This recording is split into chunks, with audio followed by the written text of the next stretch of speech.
Hello there, Dark Alliance here. Today I'm back in another game review.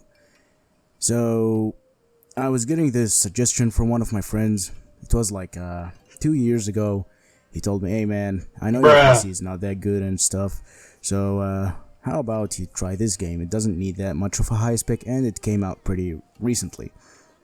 So, before I begin, I'd like to thank whoever's watching these videos. Your support means a lot to me, and so far I want you guys to subscribe, share, drop a like, comment down below what would you like to see next, and I'd like to announce the launch of the Dark Alliance server. It's called the Alliances Hall, and I'm planning to connect more with whoever's watching my videos and stuff. No trolling though, no raids.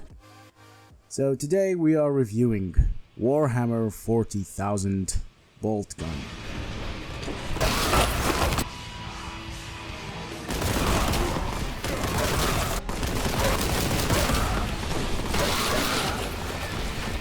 The game was developed by Rock Digital and published by Focus Entertainment. It's a first-person boomer shooter video game. And the music in that game is astonishing, to be honest. It really gives you the vibes of Doom.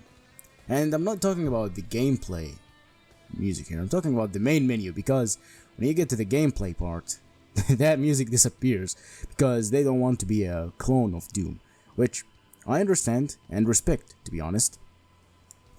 The game is set, as I said, in the Warhammer 40,000 universe, following the story of a space marine called Malum Cato. So this game was released back in 2023.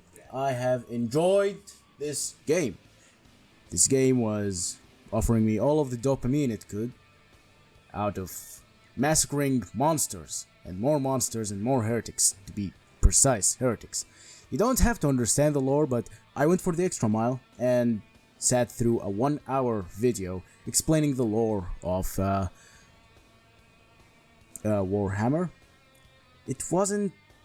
Look, I'm not that much of a lore person. Maybe I used to be in the past, but nowadays I don't care much about lore. So, to get into the nitty-gritty here, the gameplay mechanics are quite simple. You're a space marine, you're heavy, you can hear your heavy footsteps.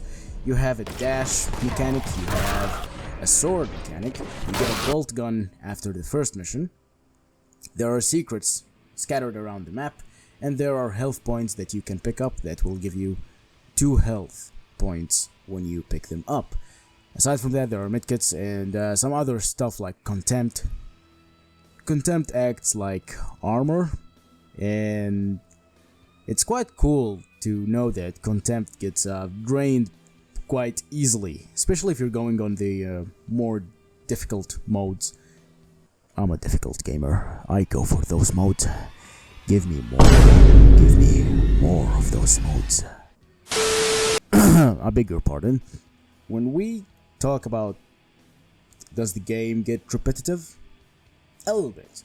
Like, I'm only through like the first 4 or 5 missions, I think. I'm not sure how many missions are in the game because I haven't checked. I always go into these games blind. Most of the time I go blind because I want to enjoy them. And so far, after the second mission, or like the third mission, we started getting new enemies.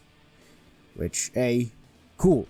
I like getting new enemies, but then you get those small, annoying, jumping, smiling, shit-throwing enemies. These guys. Oh god. If I see any of these guys again, I might commit an atrocity. Because, I don't know, they make me feel annoyed.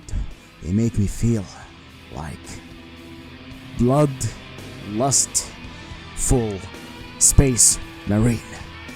I'd give this game a solid 9.5 out of 10. Just because I'm actually a big fan of Doom. That's unpopular about me.